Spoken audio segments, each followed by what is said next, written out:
Bwana Yesu asifiwe. Mtu wa Mungu ambaye unanisikiliza. Mimi naitwa mchungaji Shujaa.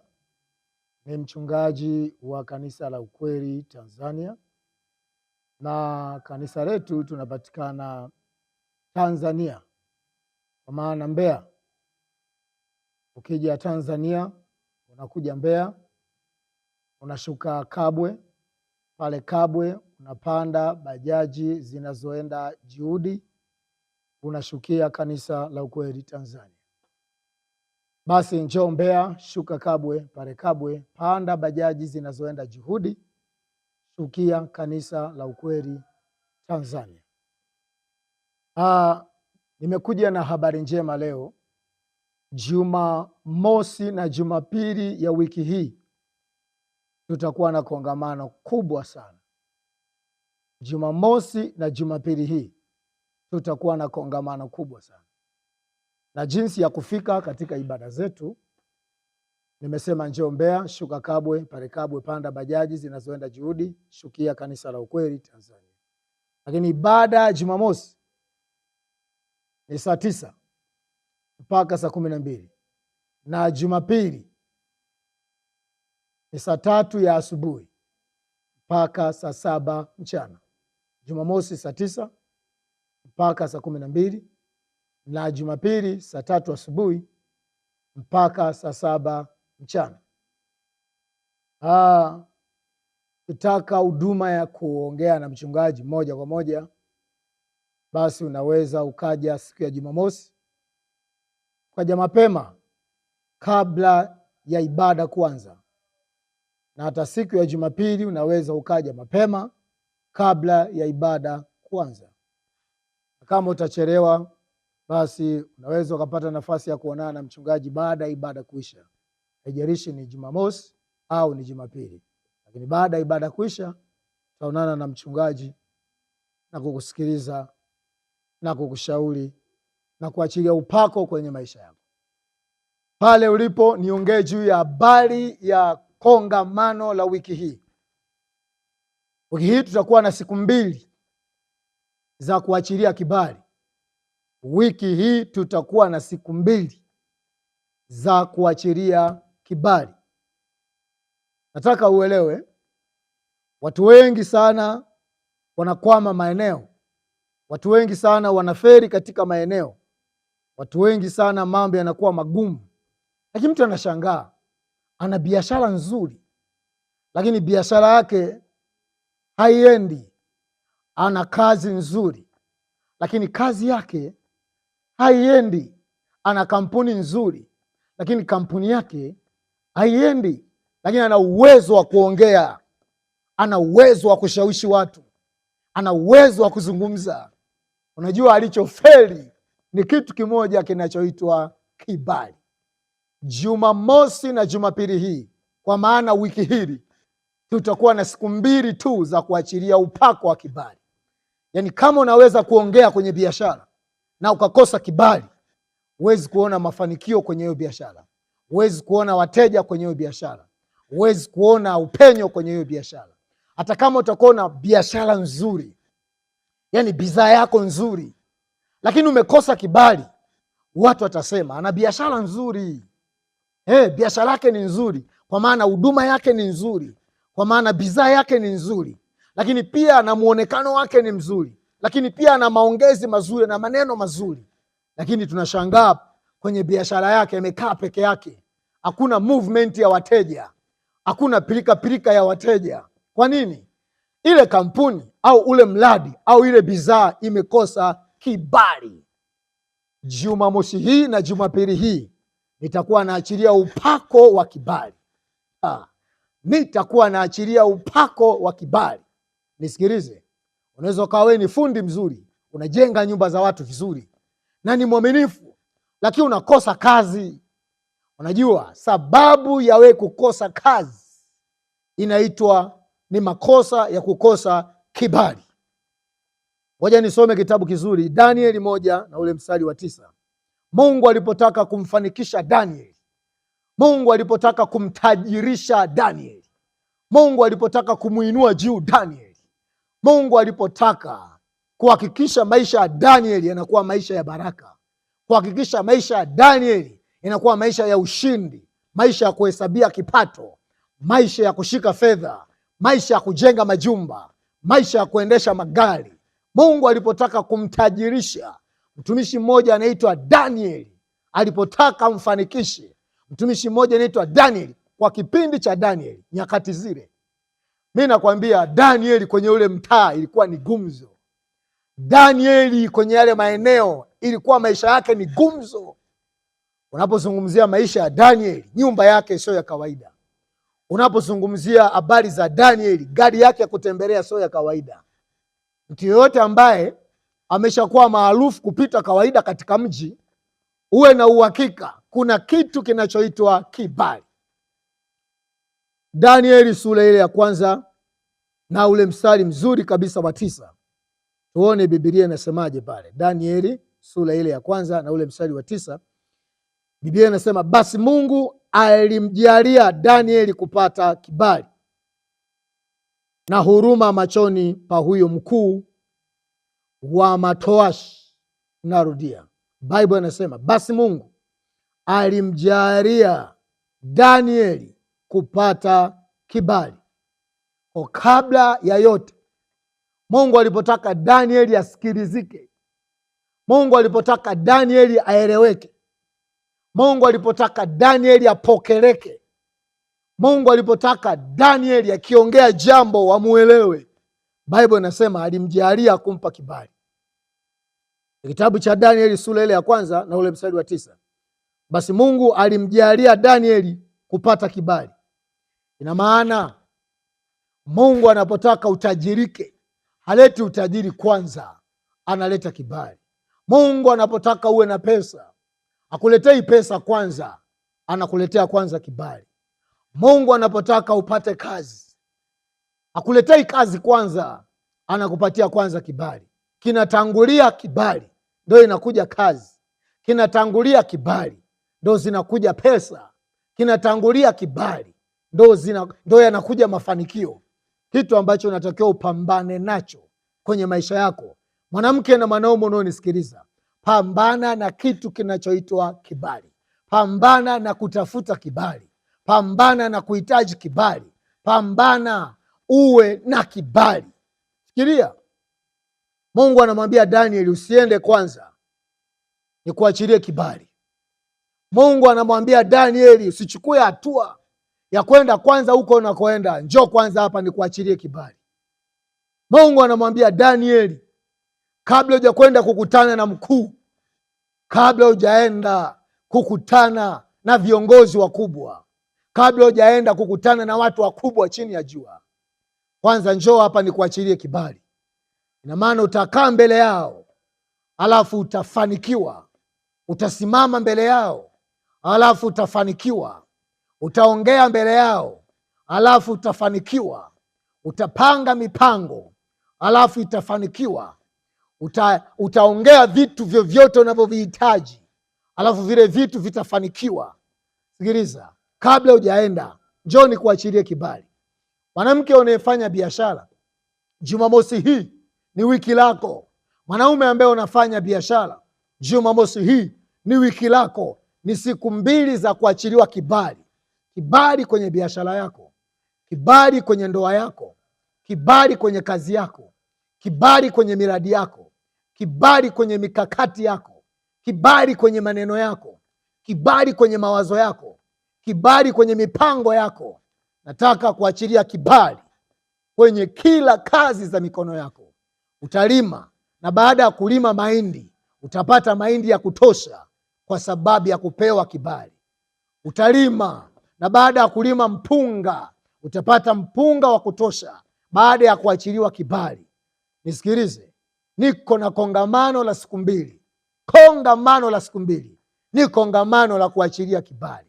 Mwanamke, njoo nikuachilie upako wa kibali. Mwanaume, njoo nikuachilie upako wa kibali. Mfanya kazi, njoo nikuachilie upako wa kibali. Mfanya biashara, njoo nikuachilie upako wa kibali. Kwa nini umefungua biashara? Biashara yako inapitwa anaenda kununua mahali pengine, biashara yako haina kibali. Kwa nini? Kwa nini una mradi fulani hivi alafu huo mradi hauchangamkiwi na wateja? Kwa sababu huo mradi umekosa kibali. Umezingatia vigezo vya kawaida, kwa maana kufungua biashara mahali pasafi, umezingatia hilo, lakini wateja hakuna. Lakini pia umehakikisha bidhaa yako ni nzuri, lakini wateja hakuna. Lakini pia umehakikisha we mwenyewe ni mama smart, ni kijana smart, baba smart, yaani vitu vyako vimekaa smart, lakini hauna population ya wateja.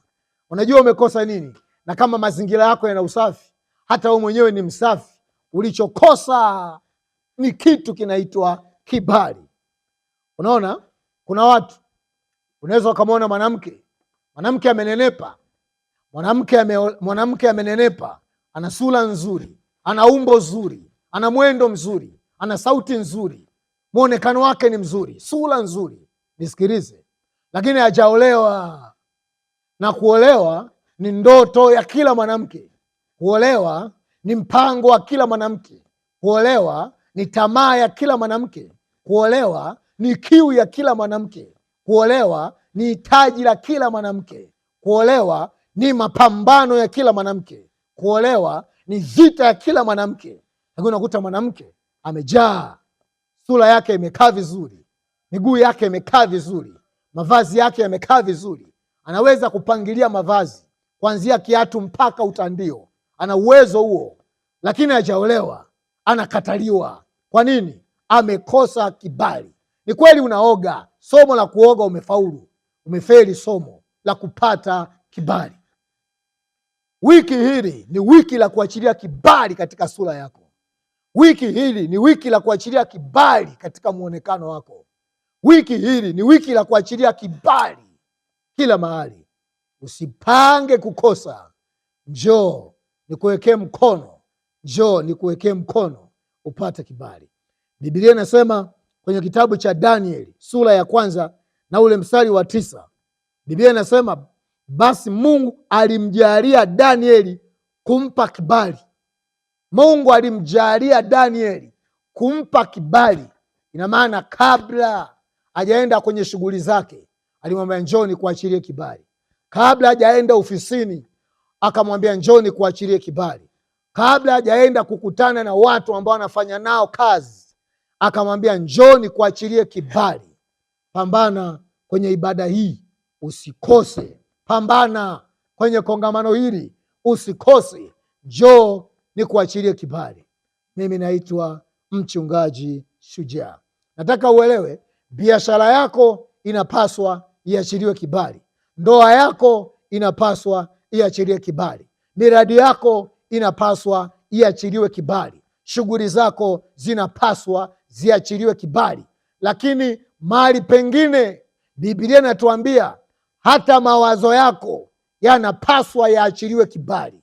Tunapozungumzia mawazo, tunazungumzia ndoto. Tunapozungumzia mawazo, tunazungumzia maono. Tunapozungumzia mawazo, tunazungumzia mimba. Yaani kitu kisichoonekana kinapaswa kiachiliwe upako wa kibali. Hadi mawazo yako yanatakiwa yaachiliwe upako wa kibali. Hadi maneno yako yanapaswa yaachiliwe upako wa kibali. Maneno yakishabeba kibali, utaongea lolote na utafanikiwa. Mawazo yakishapata kibali, lazima utendaji utatokea. Nataka tusome kitabu kizuri kabisa, Zaburi 19. Zaburi 19. Tuone Biblia inasemaje kwenye kitabu kizuri cha Zaburi. Kitabu kizuri kabisa cha Zaburi, alafu nitaishia pale. Zaburi 19 na ule mstari mzuri kabisa wa 14. Zaburi 19 na ule mstari wa 14. Nataka nikwambie, sio duka tu ndio linatakiwa liwe na upako wa kibali. Sio biashara tu ndio inatakiwa iachiliwe upako wa kibali. Hadi mawazo yako yanatakiwa yaachiliwe upako wa kibali. Hadi maneno yako yanatakiwa yaachiliwe upako wa kibali. Sio ndoa tu, hadi maneno, hadi mawazo. Ni Zaburi 19 mstari mzuri kabisa ule wa 14. Biblia inasema maneno ya kinywa changu Huyu ni mpakwa mafuta anaitwa Daudi. Huyu ni mtumishi wa Bwana anaitwa Daudi. Biblia inasema maneno ya kinywa changu na mawazo ya moyo wangu yapate kibali mbele zako, e Bwana, mwamba wangu na mwokozi wangu. Narudia pale, Biblia inasema maneno ya kinywa changu na mawazo ya moyo wangu yapate kibali mbele zako, e Bwana wangu na mwokozi wangu. Unaenda kuomba kazi, unatumia maneno. Sasa hayo maneno yako yanapaswa yapate kibali kwa bosi wako. Maneno yako yanapaswa yabebe kibali mbele ya unayemwomba kazi. Daudi anaongea na Mungu, anasema maneno yangu na mawazo yangu yapate kibali. Nisikilize, mmoja anasema nataka shamba liwe na kibali, nataka ndoa iwe na kibali, nataka sura iwe na kibali, nataka shughuli zangu ziwe na kibali. Lakini hapa Daudi alienda mbali zaidi, akasema sio sura peke yake, sio ndoa peke yake, sio biashara peke yake, sio miradi peke yake, sio kampuni peke yake, hadi mawazo yanatakiwa yaachiliwe upako wa kibali, hadi maneno yanatakiwa yaachiliwe upako wa kibali. Wiki hili ni wiki la kuachiliwa upako wa kibali. Mwanamke unaonisikiliza kutoka Dodoma, kutoka Iringa, kutoka Mwanza, kutoka Kenya, kutoka Tabora, kutoka kokote unakotokea, Marekani, Australia, kokote unakotoka kwenye nchi mbalimbali, nchi za nje, Canada, Kenya, kokote unakotokea, USA, tuna kongamano la siku 2 Tanzania, kanisa la ukweli. Njoo tuachilie upako wa kibali. Tuma meseji katika namba hii, sema nakuja katika siku 2 hizi za kupokea upako wa kibali. Nakuja Tanzania. Wewe ambao unatokea Kenya, tuma meseji, sema nakuja Tanzania. Wewe ambao unatokea nchi za nje, unatokea Canada, unatokea Marekani, tuma meseji katika namba hii, sema nakuja Tanzania. Namba 0762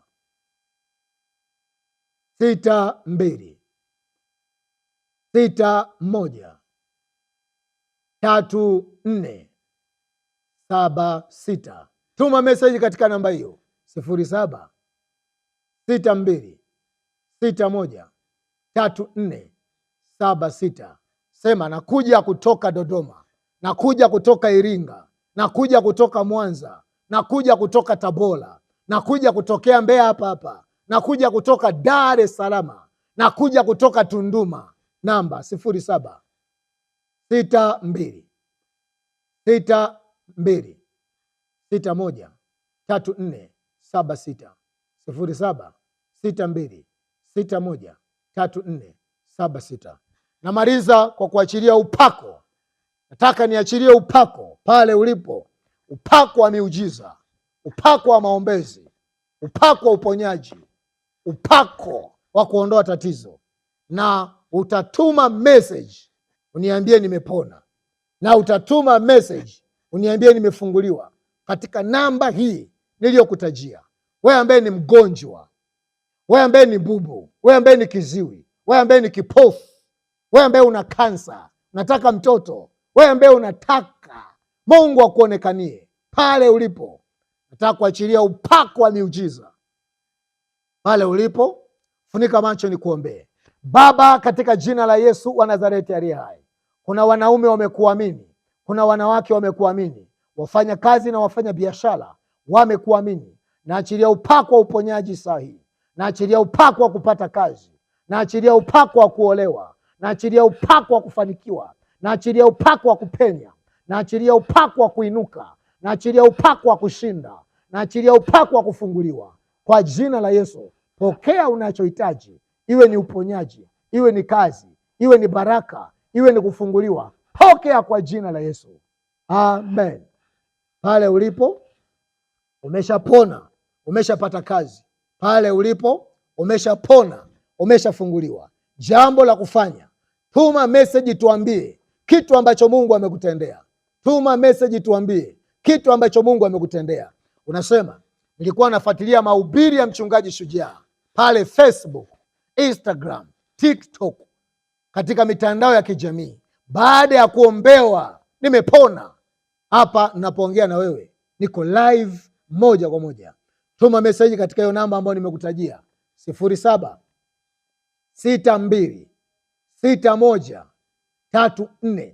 0762613476. Narudia 0762613476. Tuma meseji niambie kile kitu ambacho Mungu amekutendea baada ya upako. Tuma meseji niambie kile kitu ambacho umepokea baada ya upako. Lakini wewe ambaye unasema nataka kutoa sadaka kwa ajili ya Injili, unataka kutoa sadaka kwa ajili ya Injili, kuna namba zitakuwa zinapita hapo chini. Utatoa sadaka yako ya shilingi 2,000, 5,000, 10,000 na kuendelea. Namba hiyo inayopita hapa chini ya TV yako au chini ya simu yako, utaitolea sadaka. Hiyo namba ndio utatuma sadaka kwa namba hiyo, na jina litakuja Mchungaji Shujaa. Namba ni hii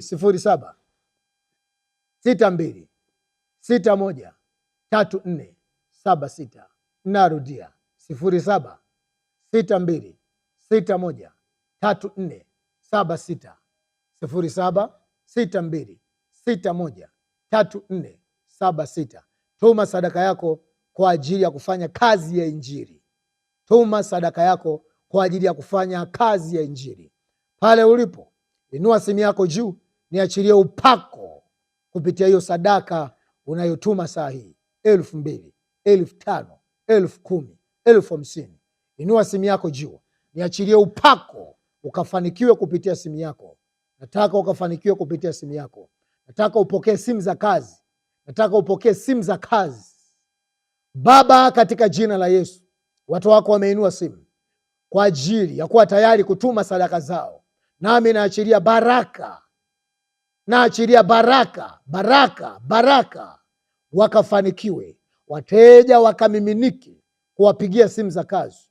Wateja wakamiminike kuwapigia simu za ajira. Wateja wakamiminike kuwapigia simu kwa ajili ya kuajiriwa. Kwa jina la Yesu, pokea mafanikio kupitia simu yako.